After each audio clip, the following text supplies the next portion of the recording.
नमस्कार, आप देख रहे हैं राज्यसभा टीवी। आपके साथ मैं हूं अंकिता। सबसे पहले एक नजर डालेंगे इस वक्त की सुर्खियों पर।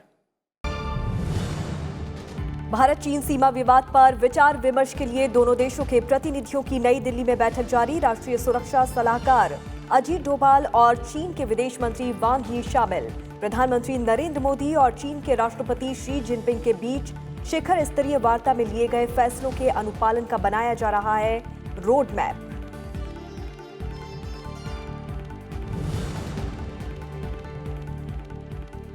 केंद्र सरकार के पिछले 6 महीनों के कामकाज की प्रगति की समीक्षा करने के लिए प्रधानमंत्री नरेंद्र मोदी ने मंत्रिमंडल की बुलाई बैठक। सरकार के फैसलों को लेकर मंत्रालय देंगे प्रस्तुति।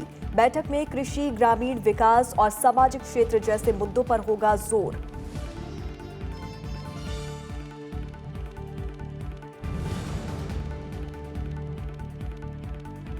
एनआरसी को लेकर फैली अफवाहों को गृह मंत्रालय ने किया खारिज। वित्त मंत्री निर्मला सीतारमण ने कहा, नागरिकता संशोधन कानून और एनआरसी को जोड़कर फैलाई जा रही है अफवाह। फिलहाल एनआरसी लागू करने को लेकर सरकार की अभी कोई योजना नहीं।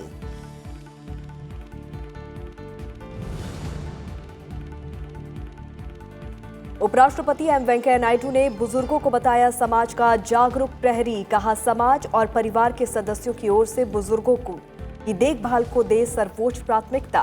नई दिल्ली में health and well being in late life perspectives and narratives from India किताब का विमोचन किया। स्वास्थ्य क्षेत्र से जुड़े लोगों से बुजुर्गों की बेहतरी के लिए काम करने की दी सलाह।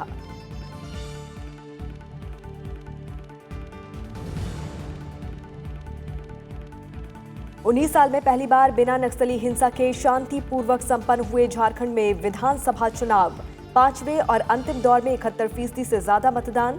23 दिसंबर को आएंगे नतीजे। राज्यसभा टीवी पर देखिए सोमवार सुबह 8 बजे से नतीजों और उनके विश्लेषण का विशेष प्रसारण।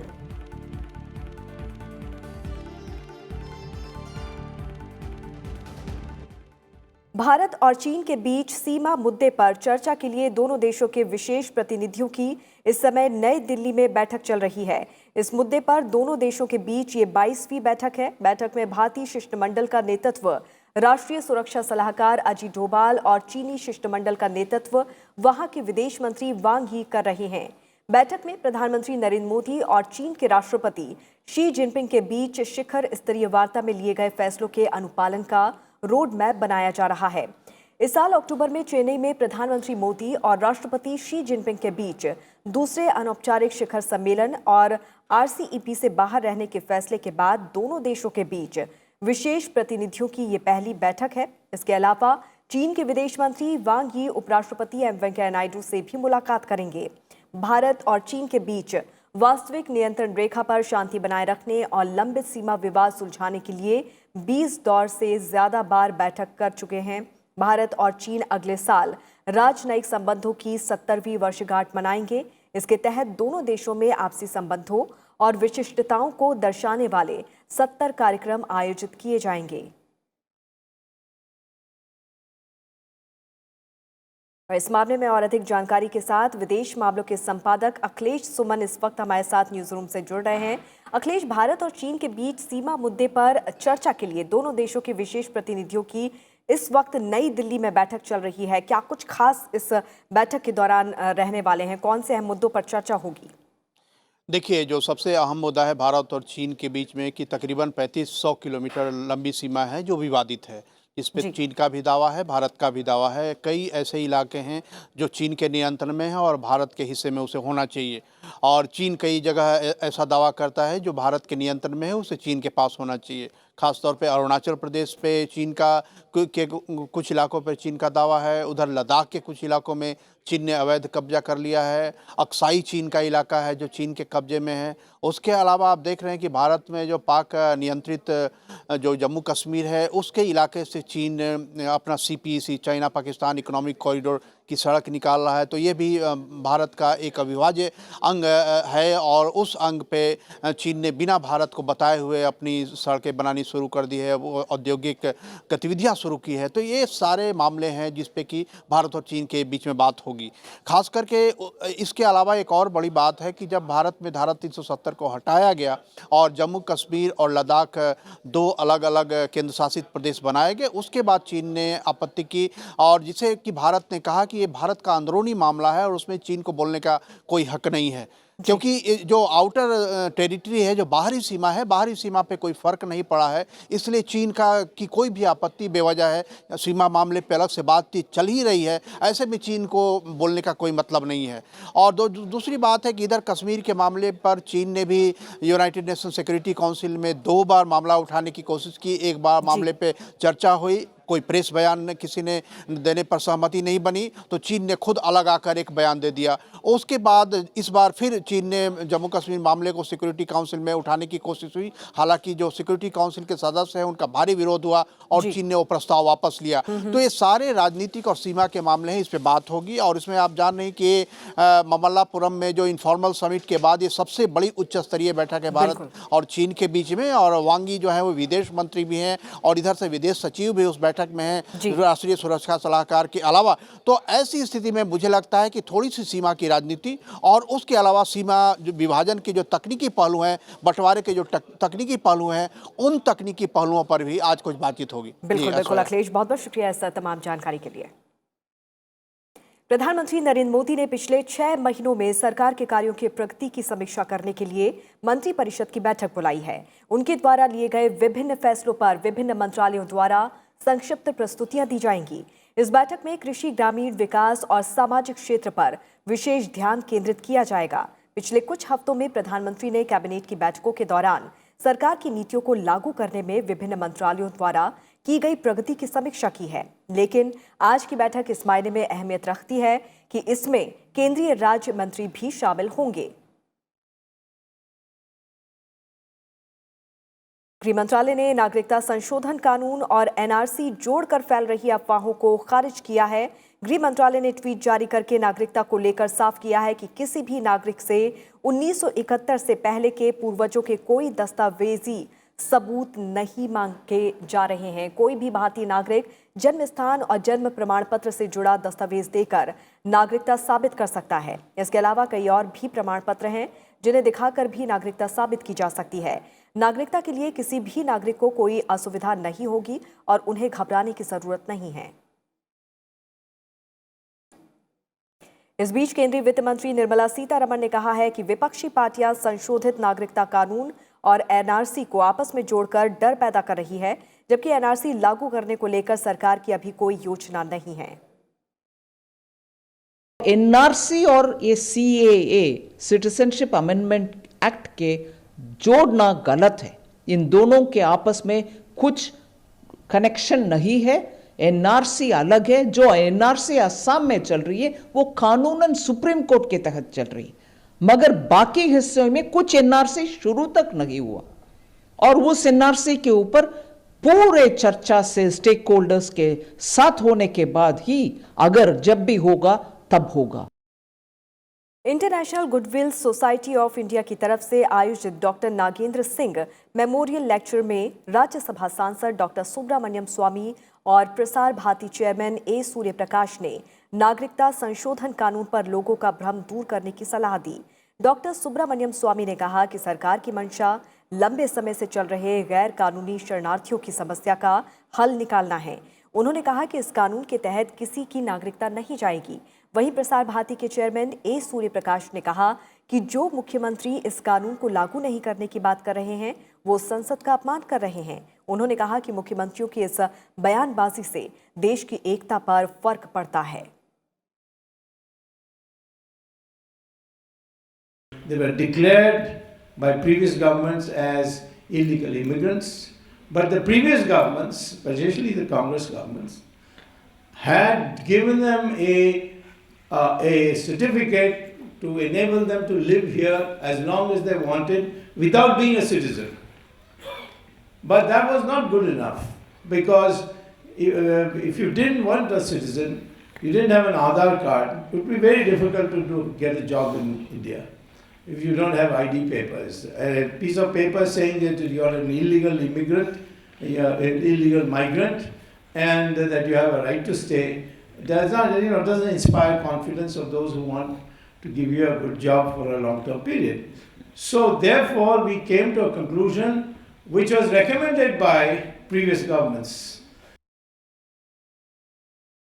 If there are disputes and disagreements, and they will always be in a democracy, it is our job to carry on the fight within the parameters of our constitution and democratic tradition. There should never be an infringement of that. I am saying this in the context of some chief ministers who have said we will not implement the Citizenship Amendment Act. I will say, sir, never say that. Never say that.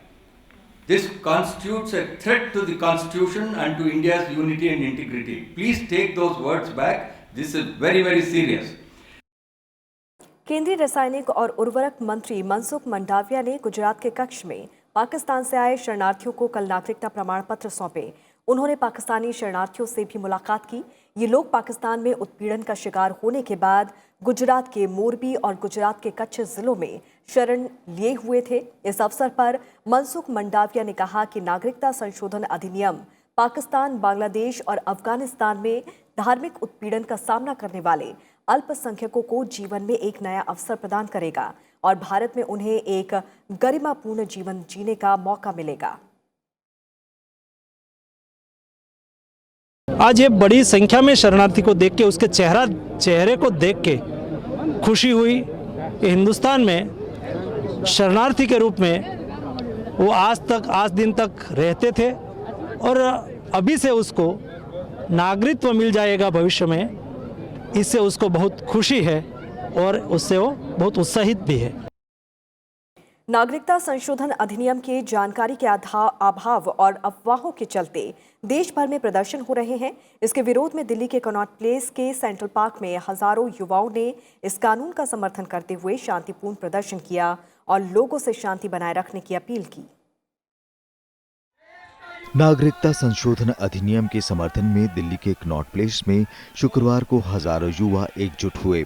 उन्होंने नए कानून के प्रावधानों को जाने बिना सिर्फ अफवाहों के चलते हिंसा और तोड़फोड़ करने वालों का विरोध किया। ये क्या आ गया, ये समझ नहीं आ रहा किसी भी लोगों को। और यहाँ तक कि जो लोग शिविरों में रहते हैं शरणार्थियों के, उनको इतनी खुशी है अगर तुम भारत के साथ हो या उन लोगों के साथ हो जो वीजा लेकर पासपोर्ट लेके भारत आए हैं, तो आप उनके साथ खड़े हो ना, या आप उनके साथ हो जो तारों के नीचे से आए हैं या जो किसी राजनीतिक संरक्षण के तहत भारत में घुसे हैं। घुसपैठी और शरणार्थी में अंतर समझना होगा। कैब बिल जो पास हुआ है, जो सीए बन गया है, उसमें भी कहीं जो हमने पढ़ा है उसके अंदर भी कहीं ये प्रोविजन नहीं है कि किसी का कोई पिताजी का या उसके दादा का या कोई प्रूफ मांगा जाएगा और वो नहीं दिखाएगा तो उसको, अगर वो हिंदू नहीं है, मुसलमान है, सिर्फ मुसलमान है, तो उसे बाहर निकाल दिया जाएगा। तो ये बात पूरे भारत में फैल चुकी है। ये मीडिया की जिम्मेदारी बनती है कि वो इस तरह के भ्रम की स्थिति पैदा ना करे और लोगों को गाइड करे। एटलीस्ट जो बिल में लिखा है वही सही तरीके से बता दे। आप अगर अपने मन से सही चीज़ नहीं बता सकते तो आप गलत भी क्यों बता रहे हैं? अगर आप किसी को गाइड नहीं कर सकते तो आप मिसगाइड भी करने का अधिकार नहीं रखते। शांतिपूर्ण तरीके से अपना संदेश देते हुए इन युवाओं को सभी समाज के लोगों का साथ मिला।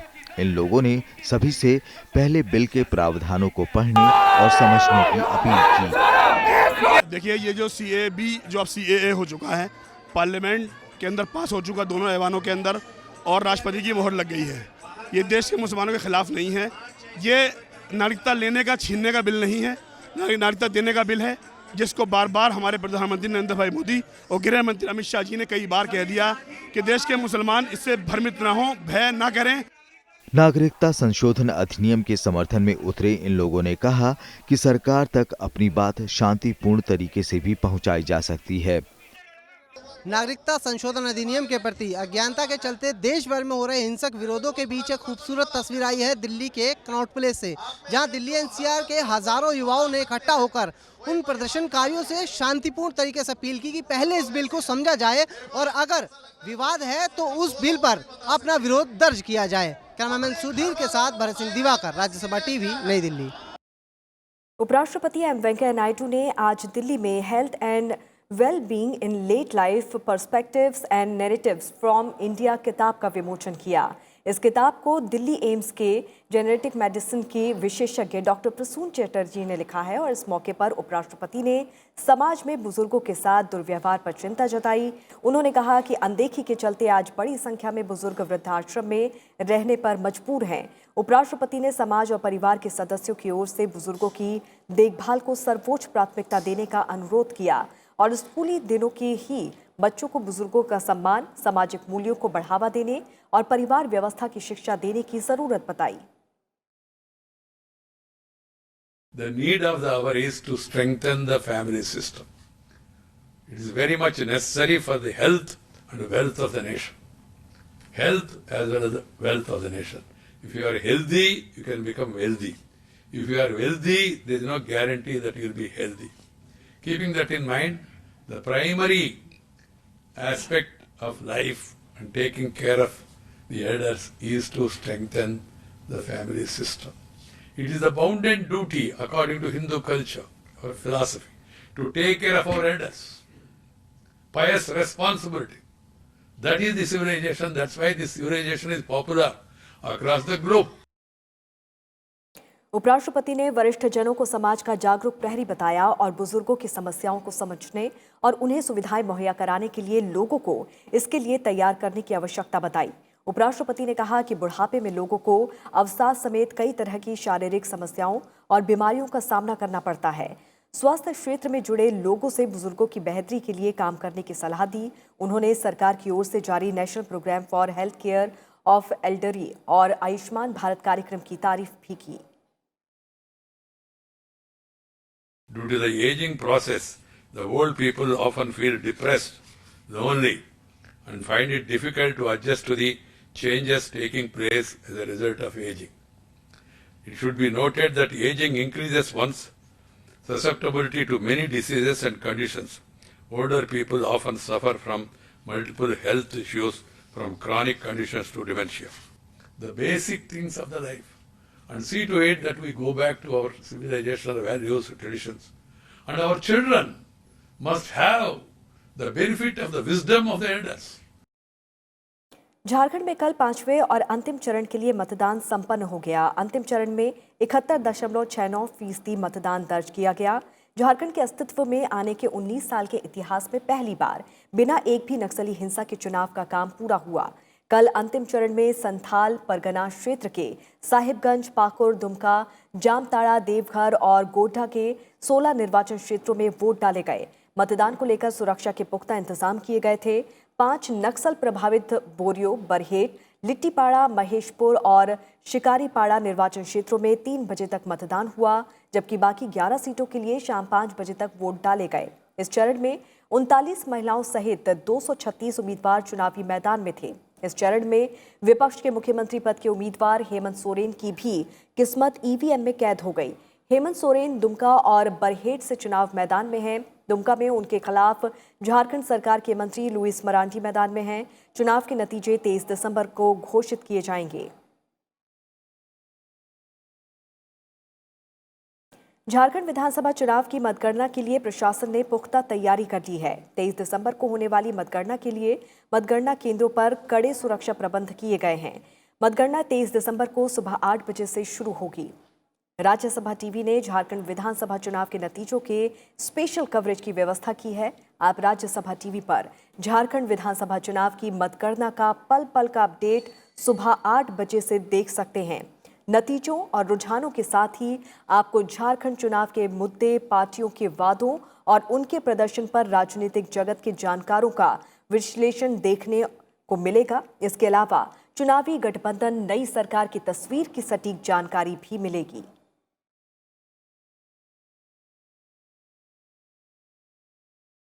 पाकिस्तान, बांग्लादेश, अफगानिस्तान और चीन के पर्वतारोहियों को भारत में किसी भी पर्वत पर चढ़ाई करने के लिए अनुमति लेनी होगी। ये बात गृह मंत्रालय ने शुक्रवार को अपने आदेश में जारी कर कही है। गृह मंत्रालय ने 70 साल पुराने विदेशी आदेश में संशोधन के बाद शुक्रवार को राजपत्र अधिसूचना जारी की, जिसमें कहा गया कि इन देशों के पर्वतारोहियों को भारतीय पर्वतारोहण फाउंडेशन द्वारा चिन्हित मार्गों का ही इस्तेमाल करना होगा। इससे पहले भारत ने कंचनजंगा सिक्किम में, नेपाल चोटी उत्तराखंड में गरुड़ पर्वत और पूर्वी दूनागिरी, जम्मू कश्मीर में कैलाश पर्वत और हिमाचल प्रदेश में मुलकिला समेत देश भर में 137 चोटियों को खोल दिया था। शुक्रवार को जारी गृह मंत्रालय के आदेश में कहा गया कि कोई भी विदेशी या विदेशी समूह बिना केंद्र सरकार के लिखित अनुमति के भारत की किसी भी पर्वत चोटी पर चढ़ने या चढ़ने का प्रयास नहीं करेगा।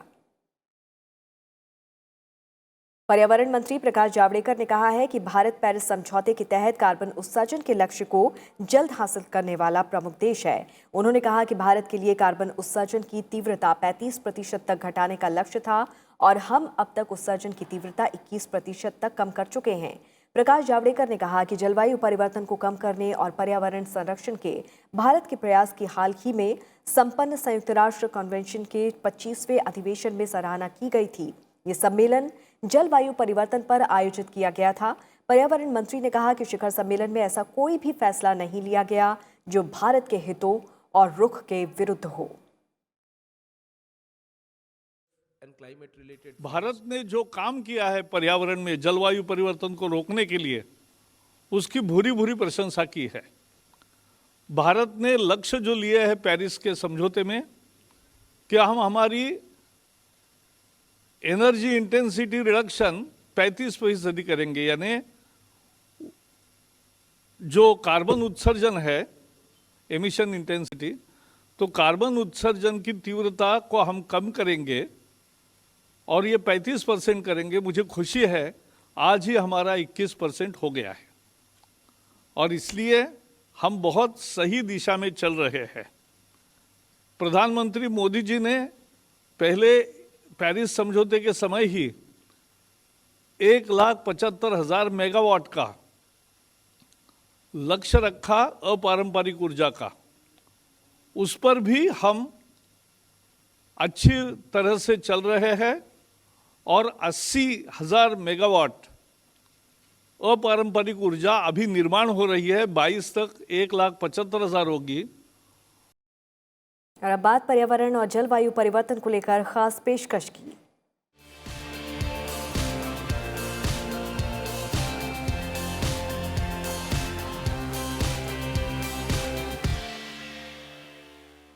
जलवायु परिवर्तन का प्रभाव देश में चाय के उद्योग पर भी पड़ रहा है। केरल के जिला इडुक्की की प्रमुख फसल चाय पर बदलते जलवायु का प्रभाव पड़ रहा है। इस बात को भारत का टी बोर्ड भी मानता है। एक अनुमान के मुताबिक दक्षिण भारत में चाय का उत्पादन तकरीबन 10% घट गया है। इस साल के शुरुआत में केरल के मुन्नार में पिछले 85 सालों में सबसे ज्यादा पड़ी लगातार शीतलहर की वजह से चाय की फसल को काफी नुकसान पहुंचा। इसी तरह अन्य जिलों में भी चाय की फसल को काफी क्षति पहुंची। इस बात से चिंतित टी बोर्ड ने अब पर्यावरण मंत्रालय के अंतर्गत आने वाले NFCC के साथ मिलकर काम करने का फैसला किया है। राष्ट्रीय कृषक और ग्रामीण विकास बोर्ड यानी कि नाबार्ड के जरिए इस प्रोजेक्ट को लागू किया जाएगा।